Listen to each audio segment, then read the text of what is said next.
Harper Audio presents The Reluctant Midwife, a Hope River novel by Patricia Harman. Performed by Heather Henderson.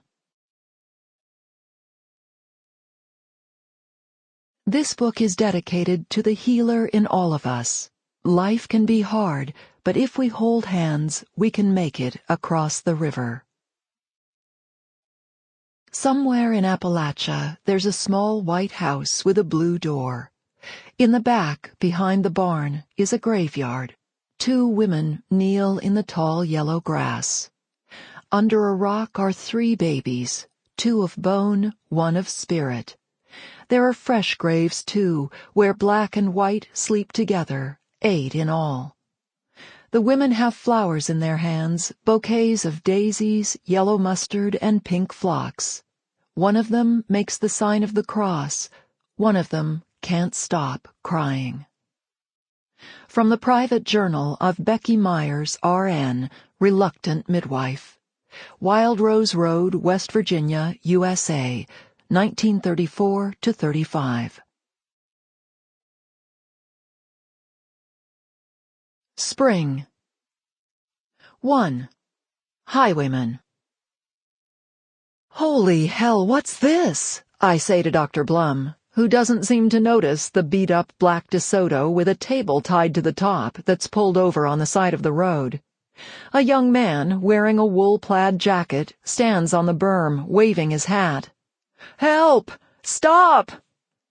The newspapers warn us about highwaymen out to do no good, robbers who pose as distressed travelers in these hard times, lure do-gooders to help them, and then at gunpoint take all their money and valuables.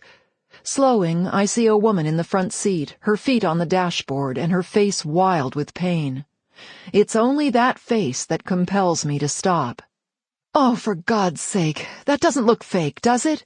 I ask the doctor, backing up to see what's happening. My passenger doesn't answer, but then he never does. Here goes nothing. I put my leather pocketbook in the doctor's limp hands and cover it with his coat. If the man is a thief, unless he puts a gun to your head, don't give this up. It's all we have, I command, jumping out of the Pontiac. Blum doesn't blink. What's the problem? I yell to the stranger. Your lady okay? I'm a registered nurse. Oh, thank God, ma'am. I'm Alvin Norton. It's my wife, Bernice. She's having a baby. What should I do? It's another 40 miles to Torrington. She's having the baby right now? I remember the first baby I ever saw born, a premature infant, too little to breathe, with a double cleft lip that ran up to his nose. It was a precipitous delivery in the emergency ward, and the mother was hysterical. Still in training, I'd been left to labor sit while the other nurses went on break, and ever since then I've approached childbirth with dread. I push those images away and run for the passenger side of the auto, where I find a blonde of about 20 vomiting out the window. It's coming, she says, her green eyes wide. What should I do? What should I do?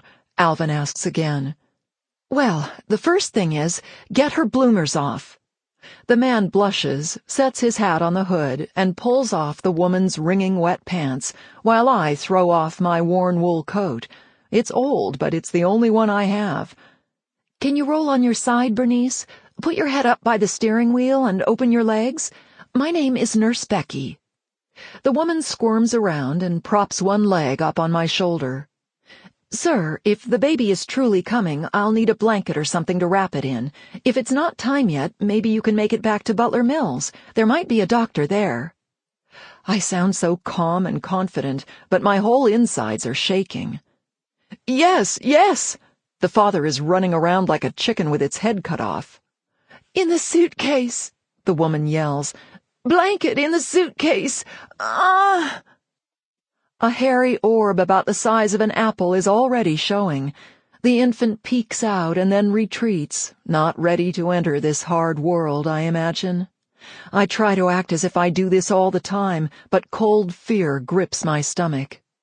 As a registered nurse, I've assisted physicians at scores of deliveries, but the rawness of emotion and the blood and the goo have never appealed to me, And then there is still the vision, deep in my psyche, of that first deformed Sample complete. Ready to continue?